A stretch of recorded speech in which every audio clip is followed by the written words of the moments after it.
Kabala. Bakit mapali ka?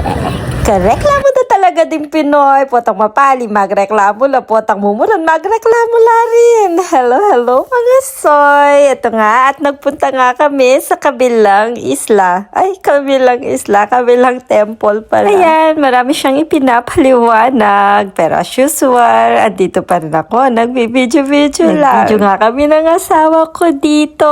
Ito nga, at terno kami. O, diba? Ang gandang pagmasdan. Ang gandang nakikita kapag terno kayo. Feeling ko tuloy, magkasundo kami dyan. O, diba? Kasweet me pa naman. Yung mga kasama namin, nagagala-gala dyan. Kami dito, umupo na lang. Nag-tiktok na lang kami. Kasi yan ang kapalit. Tapos, sinipag ako ng konti. Nag-video nga ako banda dito. Nag-aalay nga sila ng mga prutas. Tapos, nagsisindi sila ng mga kandila. Sumilip nga lang kami dito sa kabila. Halos parehas lang. Kaya lumipat na kami ulit. Tapos, hinanap na namin yung mga kasama namin. Hello guys, nandito tayo sa temple. Ayan, nag-mic ako para marinig nyo.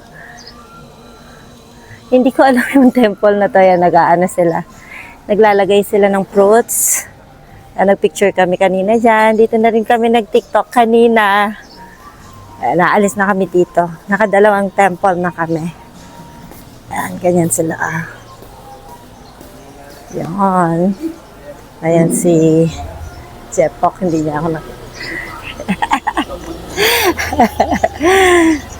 Ayan, nag-mic lang ako para mas makita niya. Dito, hindi na kami pumasok dyan. Kasi mainit, sobrang init dito, 30 degree. Kaya ito, nangitim ako, bumalik na ako sa dati kong kulay. Ayun lang, out na kami dito. Kumain ka na? Tinikman mo yun? Tara, tikman natin yung pagkain nila dito. Ayan. Okay, kakain tayo. Wah, magkano to? Ay, how much? Sorry, Tagalog pala. How much? 40. This one? 40? Only one? 5. 5. 40. Oh, 40 baht. 5, okay. Okay. Give one. Assorted? Okay, assorted. Oh, sabi assorted. So, titikman natin. This one.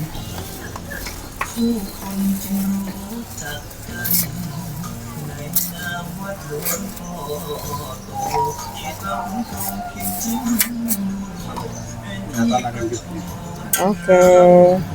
Natikman natin. Ginagawa nila. Yes, spicy.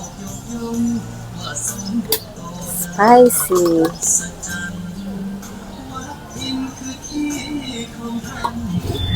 Ayan, ganito na muna tayo kasi mahirapan ako ano niyan. Sobrang dami ng video. Mahirapan tayong edit. So, ganito kapag may mga boses na i-upload na natin agad yan. Tapos, titikman na natin. Tsaka isang drinks. So, diba? Tikman natin yung sauce nila. Oh.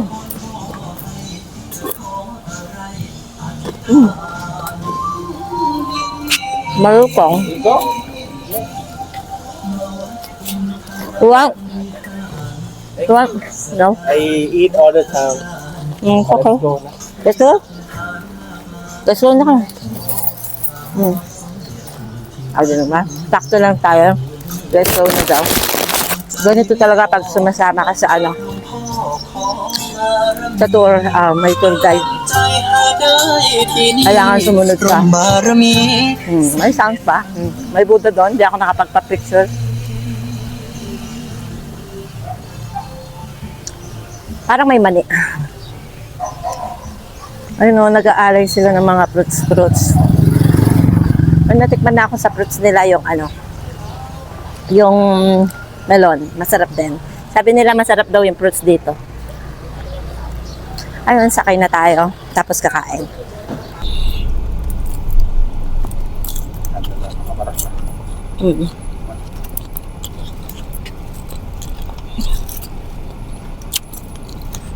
Tama na pa ng pana yun.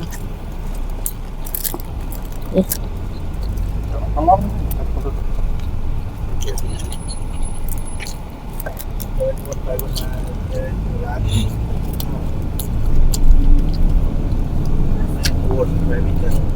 Ang tao ko talaga, non-stop eating ako dyan. Basta may makita ako, sabi ko kahit tumaba ako, okay lang. Tapos to, dumiretso na kami dito sa Gems Gallery. O, wala mo mag-field trip kami muna.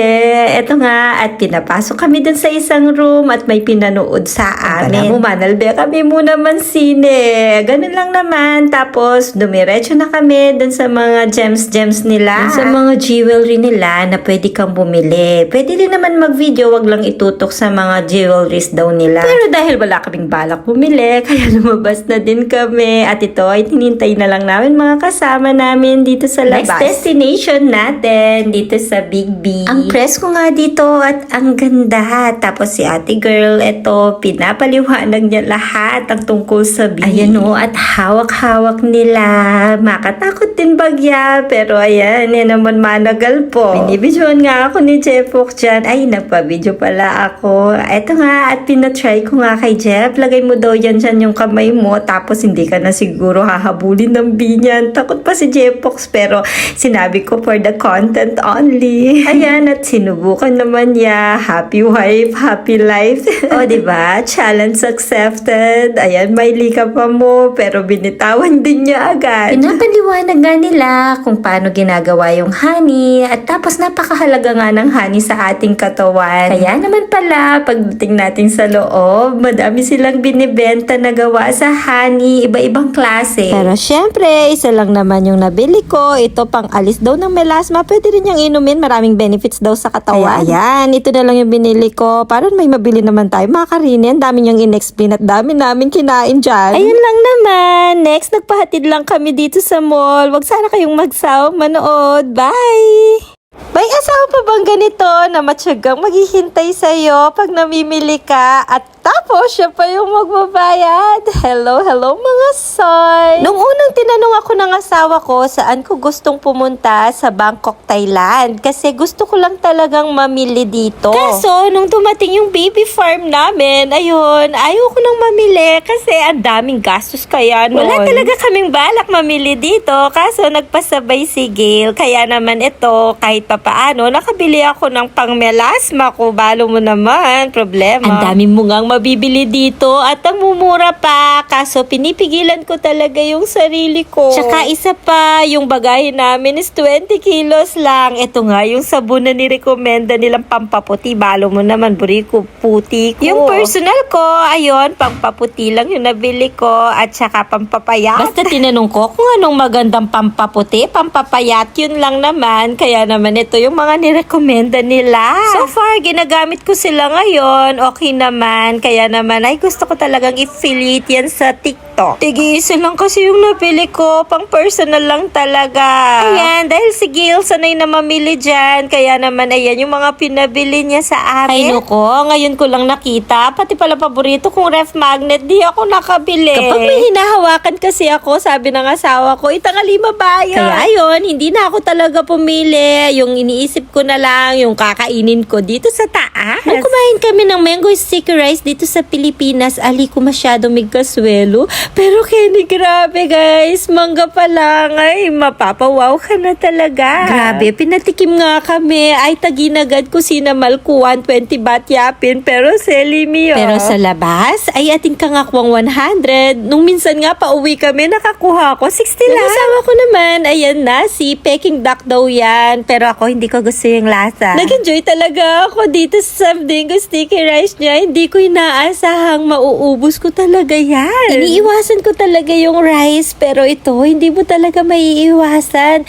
Grabe, sobra talaga kanyaman. O, tingnan nyo, naubos ko na dyan. Nagpabili pa ako ulit sa asawa ko. Yan, kailangan daw pumila muna dyan. Tapos, yan, bago mo makuha yung order mo. Na-upload ko na nga ng sarili yan. Yung pagmumukbang ko ng pad thai at saka sticky rice. Kaya, konting video na lang yung sinali ko dito. Yung asawa ko, sarap na sarap sa Peking duck. Pero ako, hindi ko malasahan. Ay, parang ayoko talaga yan. Hindi namin alam alam na pwede palang magpasundo ng shuttle dun sa may hotel namin. Kaya ito, naglakad kami ng malayo. Pero okay lang yun. At least nadaanan namin at nalaman namin yung pagkain dito sa labas ng karakal, ng kakaba yun, ng kakabang kakaba, as ini ka ng sumawa. May sariling upload na din yan. Sabi ko nga sa asawa ko, mamayang gabi, titirahin natin yan. Kasi so far ngayon, busog pa talaga ako. Nagpapatingin nga si Gil ng mga damit din. Sabi namin, kinabukasan na lang para naman makapili siya. Tawag na lang kami sa kanya. Ayan, at parang nasa 168 ka lang. Parang nasa Manila ka lang.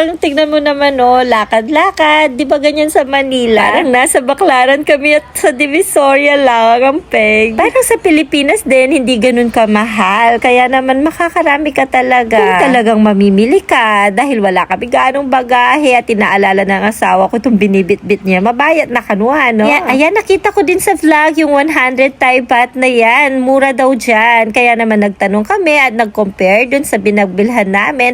Halos parehas lang naman. Yung mga Tiger Balm na inhaler na yan, yung mga binili nila kasi original na Kenny. Kaya ayun, halos ganun lang yung nabili namin. Eto nga guys, at naglakad-lakad kami. Ayan yung mga prutas na gusto ko talagang bilhin din tikman. O yung asawa ko, tingnan mo naman, sabi na potang menikal ya karin ko niya musopal. Lakaran, mapagal, tapos inulanan pa kami. Kaya naman ay ni Mipa Shampoo. Ito yung pinagsisisiyan namin. Ang daming Thai massage dito. Kaya lang hindi namin nasubukan kasi napagod talaga kaming kakaikot. Kaya sabi ng asawa ko, next time, ako kanumanyali. Mag-relax na kami mo pag ganyan namamasyal. Ayo, laban mo, tindin palang kalakal at kindalan.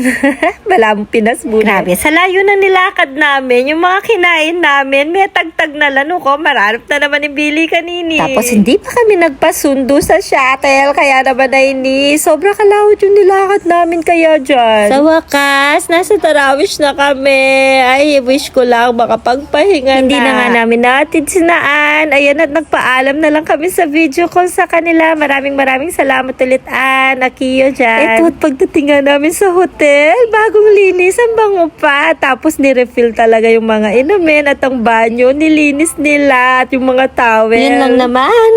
Maraming salamat sa panonood. Bye!